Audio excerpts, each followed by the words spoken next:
Imagine mo, isa kang OFW, tapos kumikita ka lang ng kakarampot. Dito sa Middle East, 150 dinar. Kung dito ka sa Bahrain, sa Saudi, 1,500 riyals yung sahod mo monthly.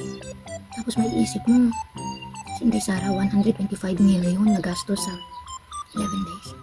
Grabe, parang wala kang ganang kumain. Yung mata mo nakatingin dun sa bintana, malayong titig mo. Good afternoon, hapon dito. Pagkain natin guys, yan, may pulang itlog tayo, or salted egg, labanos at tinapa. Kakatapos lang natin magtrabaho sa loob ng bahay at kakain tayo. Kumusta ang lahat? Kumusta ang ating mga ka-OFW? Saan man kayong panig ng mundo? So habang almusal, habang nagla-lunch tayo ay magkwentuhan muna tayo.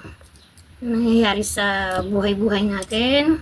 Ano nangyayari sa mga family natin sa Pilipinas? Kumusta ang mga kandidato natin? Yan. So kayo guys, tatanungin ko, nararapat bang ma-impeach yung ating Vice President na si Inday Sara Duterte Carpio? Yan. So habang tayo ay kumakain, tayo ay pinto-pintuhan. So kanina lang may na-receive akong message. Harap. Yung kaibigan ko, manghihiram. OFW. Manghihiram daw.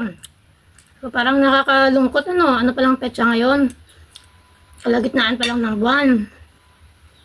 Wala nang budget. Nakapos na yung ating mga OFW. And hindi man natin kagustuhan ang lahat ng ito ay talagang grabe na yung kahirapan. Grabe na yung pagbulusok ng ating ekonomiya. And bilang isang OFW, siyempre parang naisip-isip din natin na tama ba to? Tama ba yung mga ginagawa ng mga pinuno natin, mga leader natin? Tapos sasabihin ninyo na wala silang kasalanan kung naghihirap tayo. Hindi.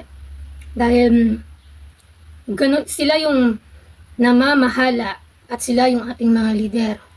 So kung anong klaseng takbo ng buhay natin or takbo ng ekonomiya meron yung ating bansa ay dahil yan sa ating mga pinuno. Dahil yan sa ating mga kandidato na nanalo. So hindi pwedeng sabihin natin na naghihirap tayo ay kasalanan natin. Naghihirap tayo ay hindi natin isisi sa gobyerno. Kahit anong sikap natin, kung sila ay nakawan dito, kulimbat ng pundo dito, kulimbat ng pundo doon, tayo ang unang apektado. Kaya nga, ako parang minsan gusto ko na lang manahimik, magtrabaho na lang dito na magtrabaho, pero wala eh. Saan tayo patungo? Or ano ang maidudulot ng trabaho tayo ng trabaho dito sa ibang bansa, pero yung sariling bansa natin ay lugmok na lugmok.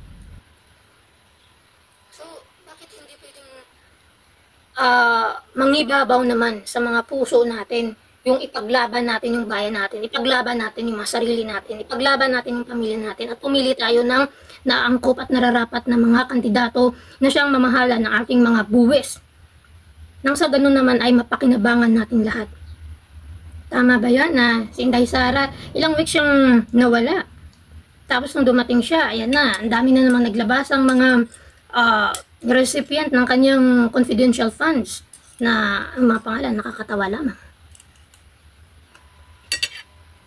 So kung ikaw isang OFW, halos di ka nagdi-day off, halos yung trabaho mo 24 hours a day, 7 days a week, nakakapagod.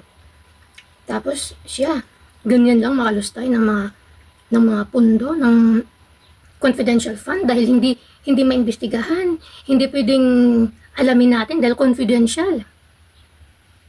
Ay, masakit yun. Masakit yun para sa atin na nagbabanat ng boto. Hindi biro yung ating paghihirap dito. Nagsisikap tayo para sa pamilya natin. Tapos yung ating mga pinagkakatiwalaan, mga matataas na pinuno natin, ganyan lang, makalustay ng kaba ng bayan. So kahit ikatanongin mo sarili mo, kung ikaw ay isang OFW, Hindi patas yun. Hindi patas yun para sa atin. Ako talagang personal kong inaatake dahil pinipersonal kong inaatake. Bakit? Dahil alam mo kung paano yung mga kapwa mo dito naghihirap. Paano yung mga kababayan mo sa Pilipinas naghihirap. Kaya dapat maging accountable siya sa mga paggastos at paggamit ng pondo natin. Ang dami pang issue nung siya ay namahala ng Department of Education natin. So, ang dami pang mga tanong doon at questionable na mga paggamit at paglustay ng pondo. Kalaunan, ay hindi na naman natapos yung kanyang serbisyo doon. Di ba nga? Huminto siya, hindi niya kinaya. Sino pumalit sa kanya? Si Angara ata. O, di ba? Nung dinala yung tatay niya sa ICC, sa The Hague, ilang linggo siya doon. Parang naisip ko, wala ba itong obligasyon, trabaho sa Pilipinas? Kasama yung ating number 1 senador na si Ruin Padilla, nung paiyak-iyak. Pero naisip ko, saan kayo nanumpa? Sino yung amo niyo? Ang amo niyo ay taong bayan. Ang amo niyo ay buong bansang Pilipinas, hindi isang tao, hindi si Tatay Digong. Di ba?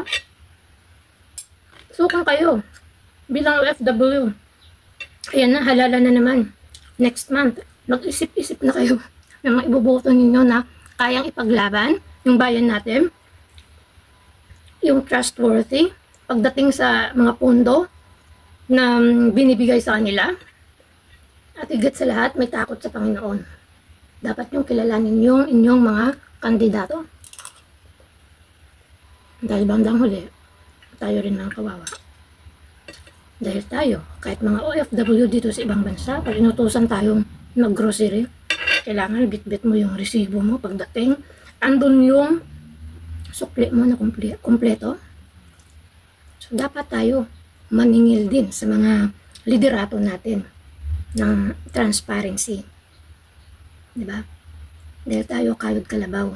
Halos din na makapahinga ng trabaho. Tapos sila ganun. Yun lang guys. Mag-isip-isip. Ayan, kain muna ako. Bye.